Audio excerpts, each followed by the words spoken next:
Hi, this is Cherie again, and we're reading James and the Giant Peach by Roald Dahl. Now, where we left off was chapter 7, and so today, I thought we would start chapter 7, 8, and 9. It's pretty exciting when we left off in chapter 7. The two women and the small boy stood absolutely still in the grass underneath the tree, gazing up at the extraordinary fruit. James's little face was glowing with excitement. His eyes were big and bright as two stars, and he could see the peach swelling larger and larger, as clearly as if a balloon were being blown up. In a half a minute, it was the size of a melon. In another half a minute, it was twice as big again. "But look, it's growing," Aunt Spiker said. "It will never stop," Aunt Sponge shouted, waving her fat arms and starting to dance around in circles. And now it was big.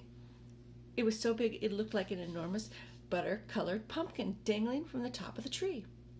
"Get away from that tree trunk, you stupid boy," Aunt Spiker yelled. "The slightest shake and I'm sure it will fall off. It must weigh 20 or 30 pounds at least." The branch that the peach was growing upon was beginning to bend further and further because of the weight. "Stand back," Aunt Sponge shouted. "It's coming down. The branch is going to break." But the branch didn't break. It simply bent over more and more as the peach got heavier and heavier.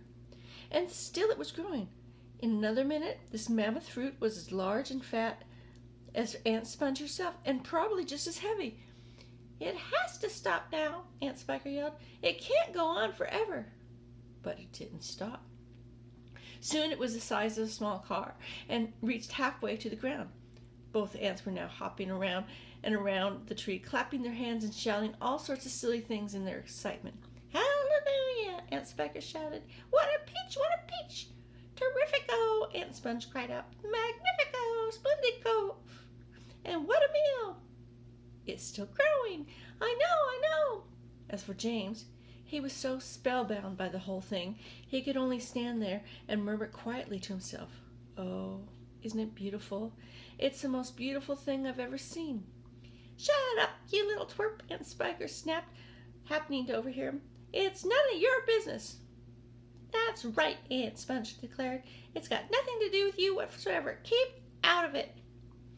"Look," Aunt Spiker shouted. "It's growing faster even now. It's speeding up. I see it too, Spiker. I do. Bigger and bigger the peach grew, and bigger and bigger. Then at last, when it became nearly as tall as the tree that it was growing on, as tall as the whole and wide, in fact as tall as a big house, the bottom of it gently touched the ground, and there it rested.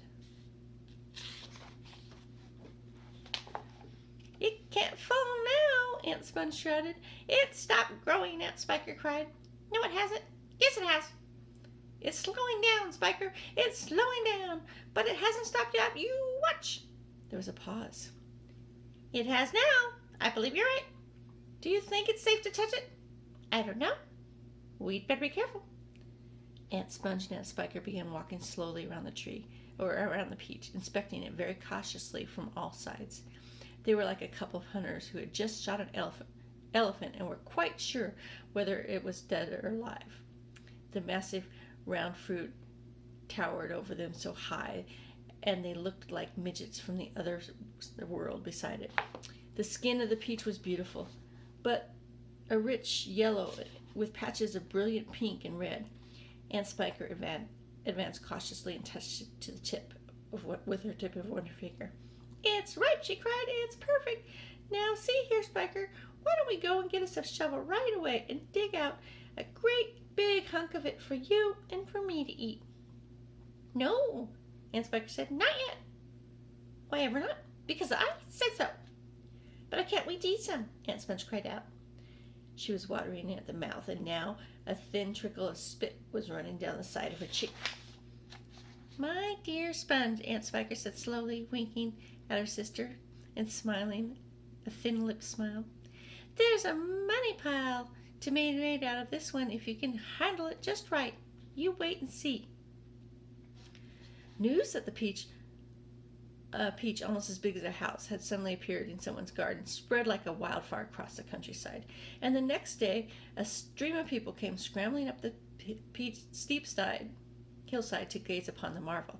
Quickly, Aunt Spudge and Aunt Spiker called in carpenters and had them build a strong fence around the peach to save it from the crowd. And at the same time, the two crafty women stationed themselves in the front gate with a large bunch of tickets and started charging everyone for coming in. Roll up, Aunt Spiker yelled.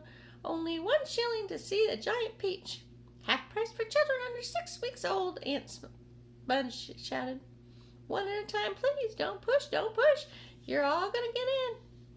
Hey, you, come back here. Hey, you haven't paid yet. By lunchtime, the whole place was a seething mass of men, children, women, all pushing and shoving to get a glimpse at the marvelous fruit. Helicopters were landing like wasps all over the hills, and out of them poured swarms of newspaper reporters, cameramen, and men from television companies. It'll cost you double to bring in a camera, Aunt Spiker shouted. All right. We don't care. And all the money came rolling into the pockets of the two greedy ants.